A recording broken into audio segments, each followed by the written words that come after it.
Welcome back to Let's Talk Football. And with me I've got the coach of Coburn, Mirko Jelikic. Mirko. Yeah, Thank you. Well.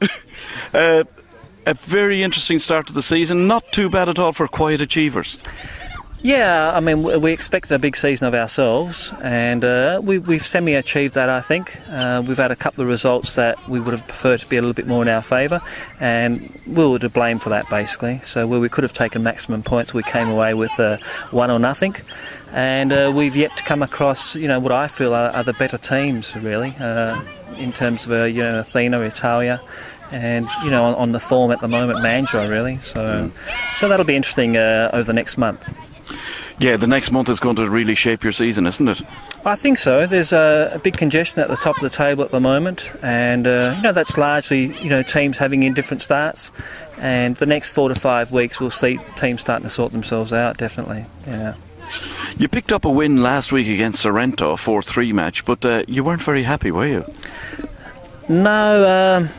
I mean, looking at our team, even the last time I was here in 2003, and I followed their results while I was overseas, the thing with Coburn is they concede too many easy goals, and, you see too often results like that, or they've won 5-3, or they've won 4-1, or 3-2. So our aim this year was really try and tighten up defensively. So it's a bit disappointing, as I said, when you concede 3.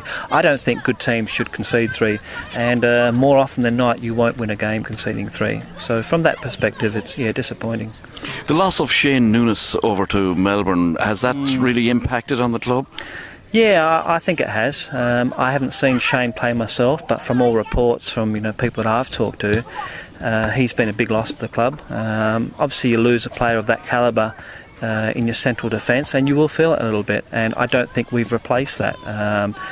As much as Liam's got a lot of ability, I don't think he's found his feet yet. And Jason as well didn't figure for us at the start of the season. We had Dushan Matura playing there, so Jason's just getting back on track at the moment as well. So I think, compared to last year, we're probably lacking a little bit there. Despite scoring 4 goals last week, you seem to think that you've got a bit of a problem up front. We don't have a dominant striker.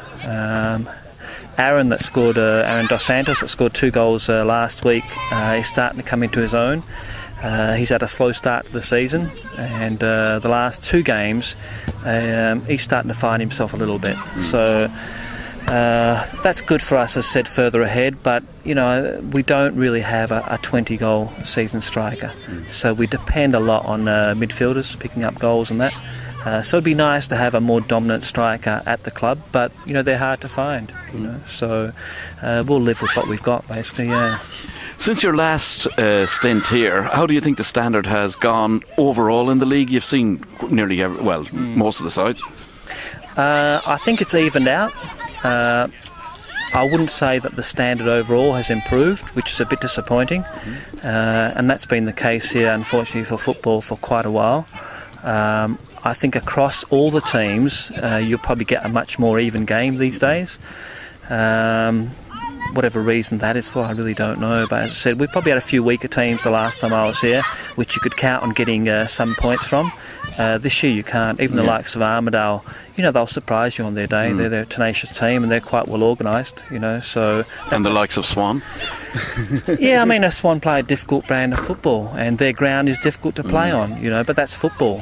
You take advantage of circumstances. And they do that quite well.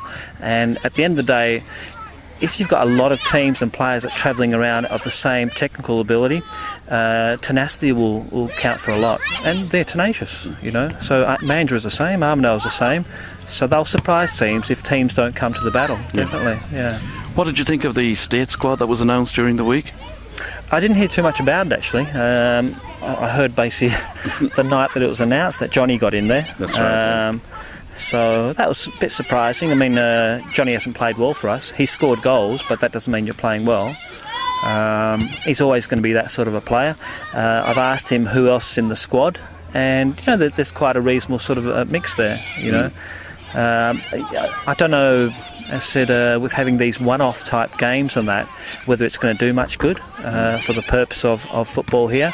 If they're going to have state teams, there has to be a little bit more of a concrete structure and plan in place for games and for training and that. And it just seems to be one-off type instances that are happening. So I don't know if there's much benefit to it, basically. Yeah, so basically just something for the players. It is, you know, and I guess they get a bit of a free trip. I don't know how many of them would go if they had to pay for it, you know. Yeah. So, as I said, the motivation behind it, I'm not overly sure, and maybe that's something that needs to be looked at. In concept, it's great, but like I said, if it's not ongoing and if there's not something tangible in place over a long-term period, I don't see a lot of point in it, basically. Yeah. Okay, Mirko, just to finish off, just a realistic aim for this season. We'd like to think that we can win it, and we've approached the season that way right from the start. In terms of squad capacity, we probably lack a little bit compared to some teams, but that doesn't mean you can't come over the top of teams. So you just got to find different avenues to do that. So I think we're capable. It'll come down to how well we hold our composure together, our consistency and our endeavour. So. Over the last couple of weeks, actually, there has been a couple of imports into the State League. We had Perth bringing in a Scottish guy and talk of a Bolivian, and also Sterling with the ex-Manchester United player.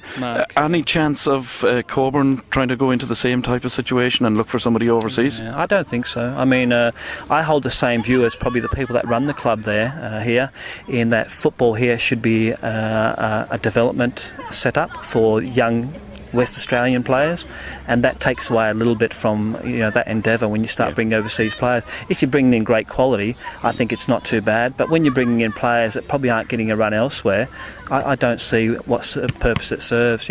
At the end of the day, this league, even if you win it, you don't stand to win a huge amount anyway, so you may as well concentrate on developing youth for future ideals, really. Well, hope you enjoyed the show.